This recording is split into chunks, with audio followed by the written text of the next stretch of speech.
नमस्कार दोस्तों, target future में आप लोगों का स्वागत है।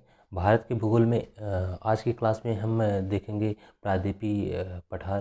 क्योंकि इसके पहले वाले क्लास में हमने प्रायद्वीपी पठार का इंट्रोडक्शन देखा था, और उसके पहले हमने देखा था भारत का विशाल मैदान, उसके पहले हमने देखा था हिमालय। तो आज के क्लास में हम देखेंगे भारत का प्रायद्वीपी पठार।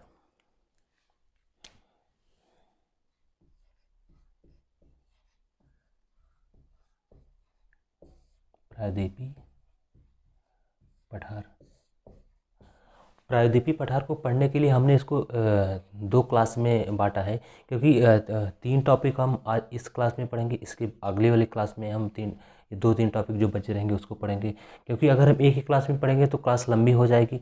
इस वजह से हमने डिसाइड किया कि इसको हम जो है दो क्लास में बांट के पढ़ेंगे। तो पहली क्लास में हम पढ़ेंगे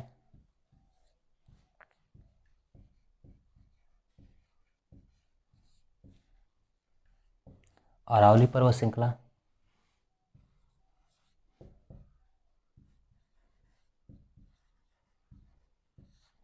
दूसरी में पढ़ेंगे विंध्यन पर्वत श्रृंखला। तीसरी क्लास में पढ़ेंगे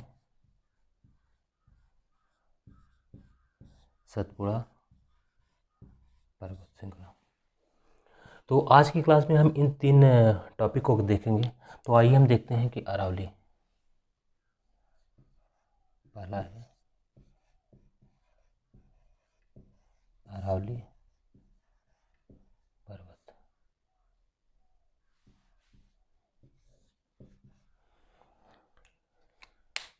तो अरावली पर्वत के लिए हम सबसे पहले देखते हैं कि इसकी आकृति किस तरीके से है।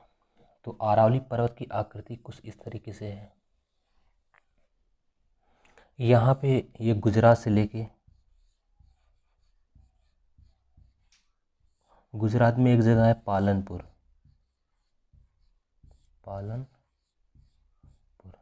गुजरात के पालनपुर से लेके यहीं पे दिल्ली में जगह का नाम है मजनू का टीला। मजनू का टीला। गुजरात के पालनपुर से लेकर दिल्ली के मजनू का टीला तक अरावली पर्वत का विस्तार है। अरावली पर्वत का विस्तार है। तो हम इसको टॉपिक वाइज देख लेते हैं, या पॉइंट वाइज देख लेते हैं।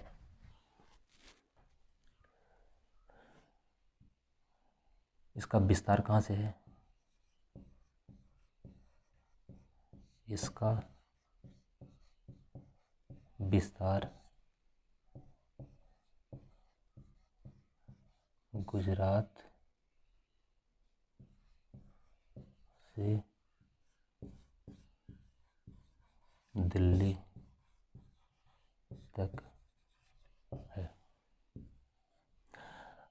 इसका अधिकतर विस्तार राजस्थान राज्य में है। तो इसका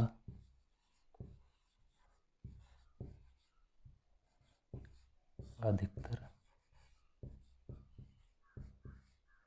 विस्तार राजस्थान राज्य में है। इसकी जो लंबाई है पूरी, इसकी लंबाई 800 किलोमीटर है। ये अरावली पर्वत की जो पूरी लंबाई है यहाँ से यहाँ तक वो 800 किलोमीटर है। और इसके बाद का पॉइंट है, यह है विश्व की सबसे पुरानी पर्वत श्रृंखला है। पर्वत श्रृंखला है।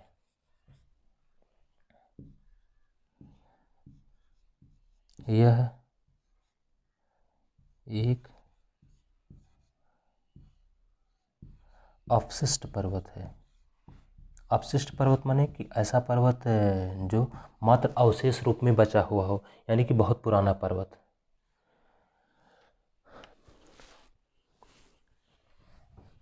इसके बाद जो महत्वपूर्ण पॉइंट इसमें आता है,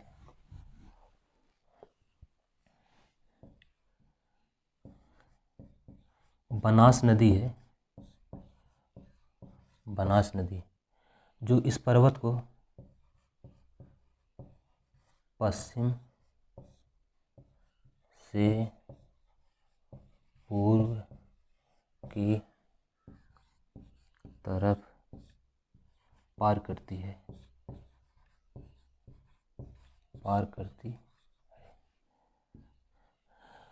अरावली पर्वत पर एक चोटी है जिसका नाम है गुरु शिखर चोटी। गुरु शिखर चोटी जो सबसे ऊंची चोटी है, या गुरु शिखर चोटी सबसे ऊंची चोटी है, सबसे ऊंची चोटी है, जिसकी ऊंचाई है वो 1722 मीटर है। और एक क्वेश्चन आता है कि अरावली पर्वत के पश्चिम में एक नदी बहती है जिसका नाम लूनी नदी है, जो आगे जाके गुजरात के कच्छ में विलीन हो जाती है। लूनी नदी अरावली के पश्चिम में बहती है, जो आगे जाकर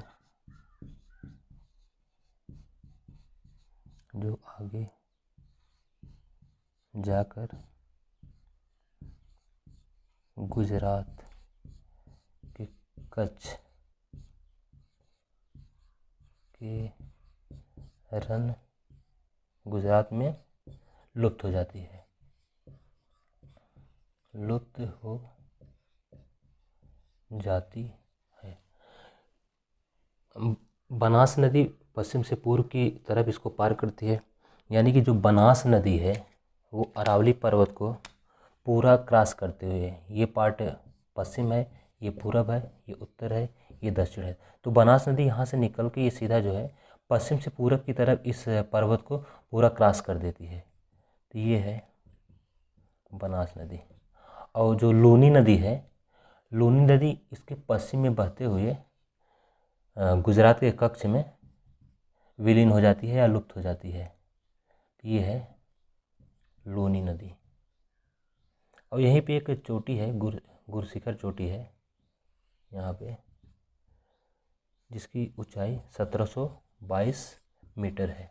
तो इस तरीके से हमने देखा कि अरावली पर्वत की अवस्थिति कहाँ पे है और इससे महत्वपूर्ण कौन से बिंदु हैं जो एग्ज़ाम के लिए महत्वपूर्ण हैं।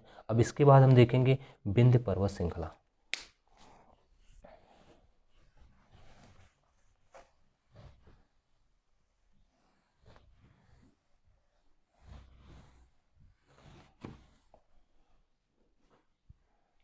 दूसरा है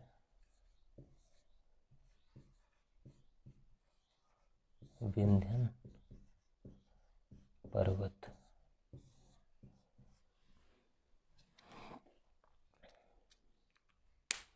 विंध्य पर्वत, तो विंध्य पर्वत की जो अवस्थिति है वो कुछ इस तरीके से है। यहीं पे मालवा का पठार है, मालवा का पठार। तो इस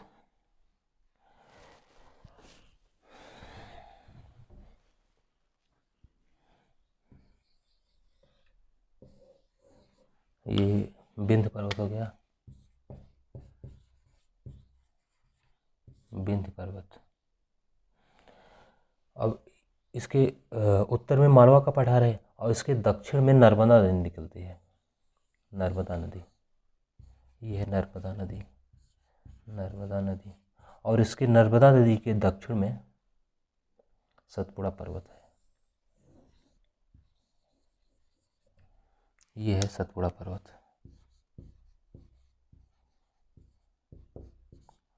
सतपुड़ा पर्वत। तो हम देखते हैं कि विंध्य पर्वत में कौन कौन से महत्वपूर्ण बिंदु हैं जो एग्ज़ाम के लिए महत्वपूर्ण हैं। तो सबसे पहला है, यह मालवा के पठार के दक्षिण की तरफ अवस्थित है। मालवा के पठार, मालवा के पठार के दक्षिण की तरफ अवस्थित है, अवस्थित है।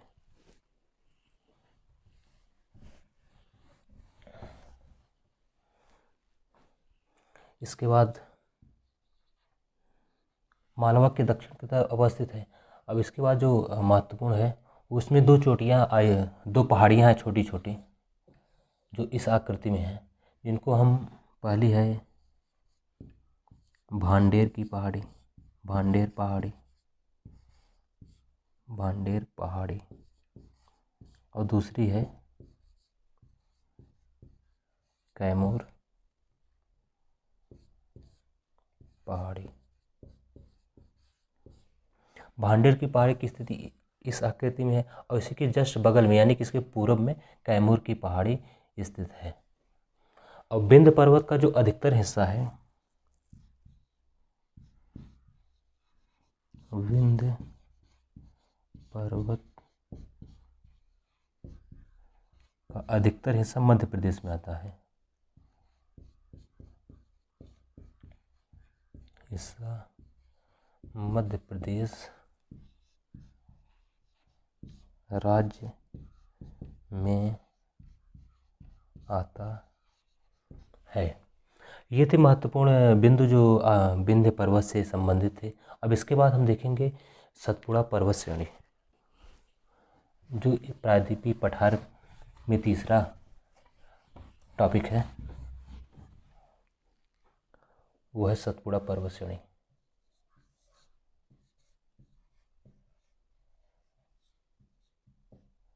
सतपुड़ा पर्वत, हमने देखा था कि जो विंध्य पर्वत है, विंध्य पर्वत हो गया और इसके दक्षिण में नर्मदा नदी निकली थी और नर्मदा नदी के दक्षिण में सतपुड़ा पर्वत है। ये सतपुड़ा पर्वत श्रेणी हो गई। और सतपुड़ा पर्वत के दक्षिण में ताप्ती नदी निकलती है। तो हमको पढ़ना है सतपुड़ा पर्वत श्रेणी। तो इसकी अवस्थिति ये है नर्मदा नदी, ये है तापी नदी। ताप्ती नहीं है, तापी नदी, क्योंकि ताप्ती नदी गोरखपुर में बहती है। ये है आपकी सतपुड़ा पर्वत श्रेणी। अब हम देखते हैं कि इसमें महत्वपूर्ण बिंदु कौन से हैं। यह एक ब्लॉक पर्वत है, एक ब्लॉक पर्वत है। ब्लॉक पर्वत को हम टेबल माउंटेन भी कहते हैं,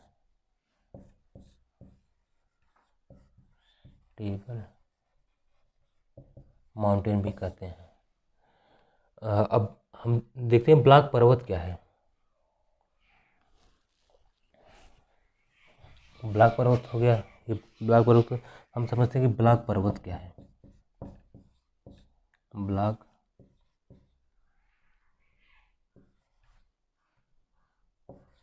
पर्वत,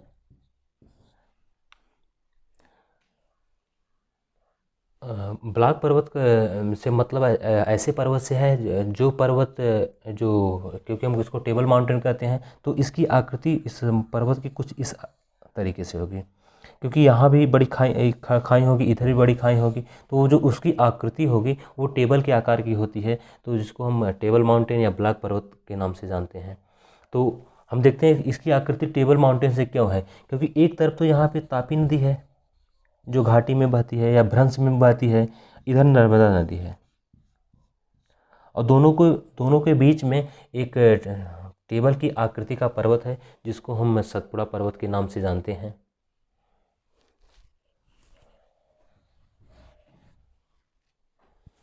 तो ब्लैक पर्वत से हम कह सकते हैं ऐसा पर्वत जो दो भ्रंश घाटियों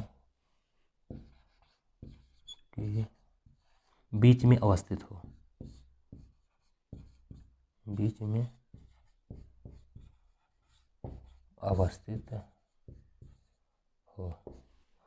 ब्लैक पर्वत से मतलब है ऐसा पर्वत जो दो भ्रंश घाटियों के बीच में अवस्थित है, और दो भ्रंश घाटी कौन सी हैं, वो है एक नर्मदा नदी की भ्रंश घाटी, एक है तापी नदी की भ्रंश घाटी। इस तरीके से हो गया सतपुड़ा। इस तरीके से हमने सतपुड़ा पर्वत को देखा कि इसकी अवस्थिति कहाँ पे है। अब हम देखते हैं कि इसके अंतर्गत आने वाली महत्वपूर्ण पहाड़ियाँ कौन कौन सी हैं।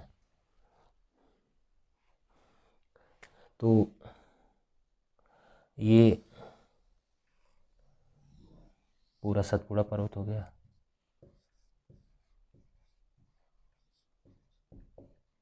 सतपुड़ा पर्वत। सतपुड़ा पर्वत के अंतर्गत भी छोटी छोटी पहाड़ियाँ आती हैं, जिनमें सबसे पहली पहाड़ी ये है राजपीपला पहाड़ी।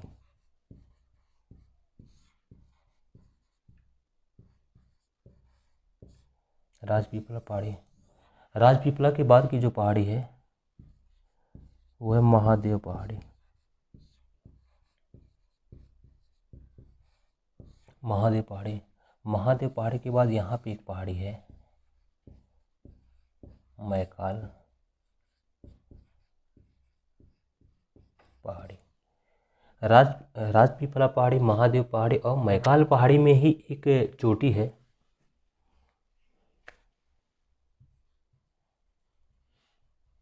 यहीं पे, जिसे हम धूपगढ़ की चोटी कहते हैं, धूपगढ़ की चोटी। महादेव पहाड़ी में एक धूपगढ़ की चोटी है जिसकी ऊंचाई 1350 मीटर है। 1350, ये जो है इस पूरे पर्वत श्रृंखला की सबसे ऊंची चोटी है।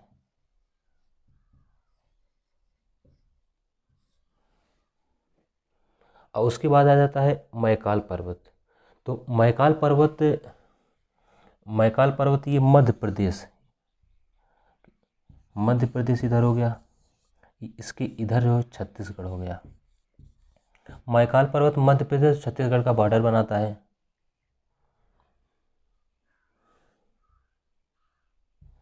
और मैकाल पर्वत से ही दो नदियाँ निकलती हैं, जिनको हम नर्मदा और सोन के नाम से जानते हैं। तो नर्मदा नदी इसके पश्चिम की तरफ बहती है और सोन नदी इसके उत्तर पूरब की तरफ बहती है। ये हो गई नर्मदा नदी, ये सोन नदी हो गई है। मैकाल पर्वत में ही एक चोटी है अमरकंटक चोटी, जहाँ से ये नदियाँ निकलती हैं। अमरकंटक चोटी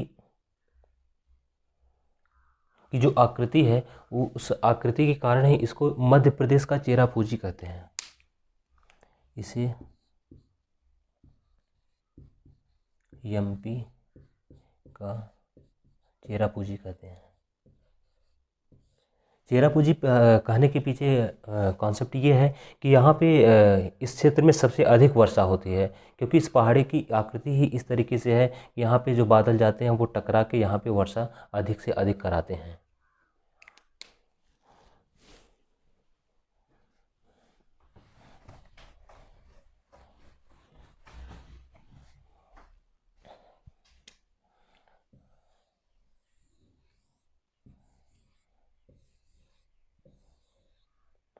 ये राजपीपला, महादेव और मैकाल की चोटी। अब इनको बिंदुवार देखते, सबसे पहले हम देखेंगे कि जो क्वेश्चन आते हैं वो महादेव चोटी से आते हैं। इसमें पहला पॉइंट क्या है, यहीं पे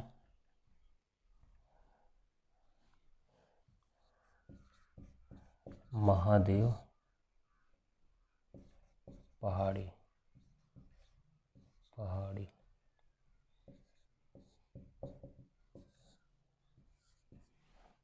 इसमें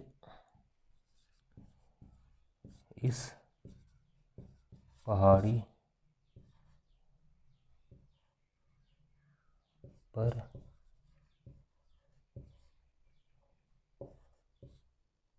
धूपगढ़ चोटी है,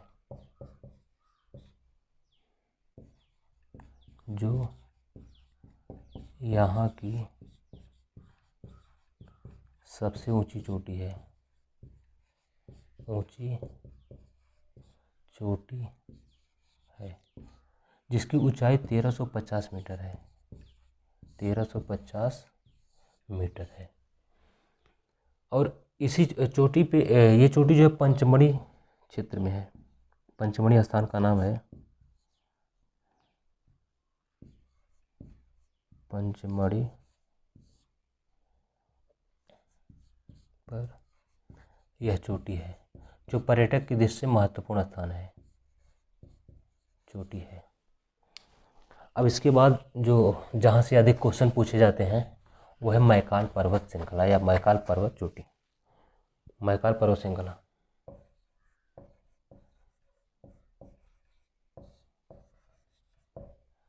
मैकाल पर्वत, मैकाल पर्वत यह मध्य प्रदेश और छत्तीसगढ़ का बॉर्डर बनाता है। मध्य प्रदेश और छत्तीसगढ़ राज्य की सीमा पर स्थित है,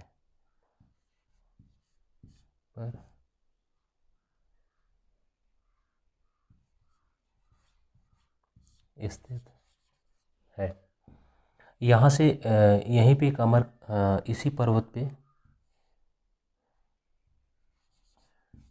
इसी पर्वत श्रृंखला पर अमरकंटक चोटी है, अमरकंटक चोटी है। इसी पर्वत श्रृंखला पे अमरकंटक चोटी है, जहाँ से दो महत्वपूर्ण नदियाँ निकलती हैं। एक नदी है पहली नर्मदा नदी, यह इस चोटी से पश्चिम की तरफ बहती है, से पश्चिम की तरफ प्रवाहित होती है,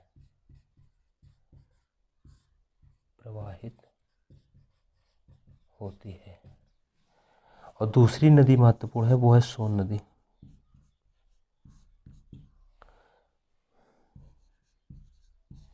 यह नदी इस पर्वत से, या यह नदी इससे उत्तर पूर्व की तरफ प्रवाहित होती है, या उत्तर की तरफ प्रवाहित होती है, या सीधा लिख सकते हैं उत्तर की तरफ प्रवाहित होती है,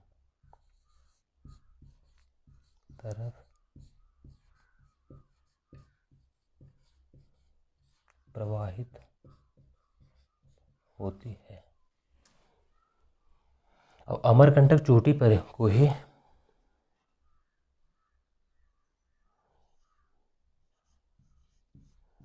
अमरकंटक चोटी को ही मध्य प्रदेश का चेरापूंजी कहते हैं, चेरापूंजी कहते हैं। इस तरीके से हमने देखा कि राजपीपला की पहाड़ी, महादेव की पहाड़ी और मैकाल की पहाड़ी। महत्वपूर्ण जो क्वेश्चन पूछे जाते हैं मैकाल पहाड़ी से पूछे जाते हैं और महादेव पहाड़ी से पूछे जाते हैं। और हमने आज से जो है प्रायद्वीपीय भारत में 3 टॉपिक को कवर किया है। अब इसके बाद की क्लास में हम देखेंगे कि इसके बाद के जो महत्वपूर्ण पॉइंट हैं।